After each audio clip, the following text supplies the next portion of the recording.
From the Bob Mills Weather Center, meteorologist Aaron Reeves.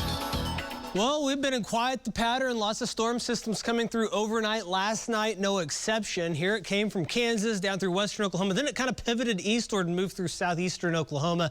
Tulsa, once again on this one, right on the fringe, but parts of the metro got good rains while other parts not so much. Still a lot of residual flooding left over across western and central Oklahoma. So we've seen quite a lot of rain over the past week or so in a lot of locations. We'll get to that in a bit. But over the past 24 hours, notice by and large, areas north and east of Tulsa didn't get a whole lot. Right around Tulsa, quarter to half an inch. Then you get down southwest of the city, and we see a lot more, over an inch and a half there in the Bristow area. Half an inch to an inch in a lot of locations there in that green. Further to the south, we had a swath of 1 to 2+ inches here from around Chandler through the Okmulgee and Haskell area over or just south of Haskell anyways, towards the Muskogee area. And then another batch here of around 2 inches or more in southeast Oklahoma, Holdenville, McAllister, over towards the Wilburton area, about 1.5 inches. So quite a lot of rain for some. Over the past week, some people have seen really, really big time soaking rains, over 5 inches in Oklahoma City, just 1.5 inches in Tulsa, but we'll take it this time of year for sure. We'd like to have gotten more up in here, but unfortunately, that just wasn't the case. It looked like we might, but the whole thing kind of shifted further to the southwest. So northwest Oklahoma to southeast Oklahoma was kind of the bullseye zone for some of those heavier totals, as that's kind of that main track most of these storm systems took. Tonight's quiet. We don't expect much to happen tonight. Tomorrow night, we could see another round of showers and storms develop out west. We have a slight risk for severe weather here. Those will march east or southeast with time.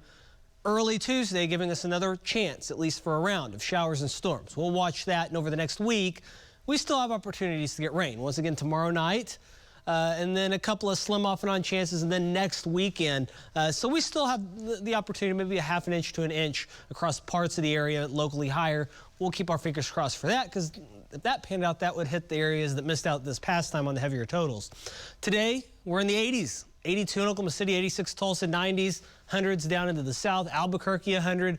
We're going to see these decent temperatures maybe for another day or two before things start changing. We're quiet now, looking out from the First Oklahoma Bank and Jinx. All is quiet, a few puffy clouds, not much going on. 86, northwest breeze at 8. Dew point 64, about as good of a day as you could ask for by early July standards. And as we look at the rest of the state, even cooler out west, 70s in western and southwestern Oklahoma, mid-80s, low 80s in a lot of other locations. And as we roll into the overnight hours, once again, looks like we're going to stay quiet tonight. We'll wake up in the 60s tomorrow, so fairly pleasant, humid but pleasant. Then in the afternoon, upper 80s to around 90. Showers and storms developing in the high plains out west. Once again, those will move our way early Tuesday, then get out of here.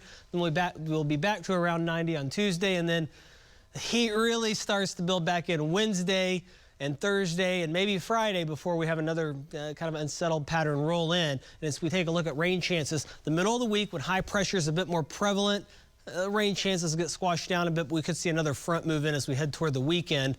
That would cool us down, though. Between now and then, though, we're going to get some real hot, muggy stuff toward the middle of the week.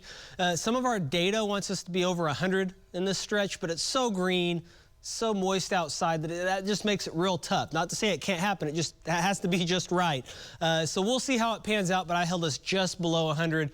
And as we take a look at tomorrow, a nice day, back into the 80s to near 90. And then going forward from there, some really hot stuff toward the middle of the week. It's going to feel a lot hotter than that, as wet as it is across most of the area.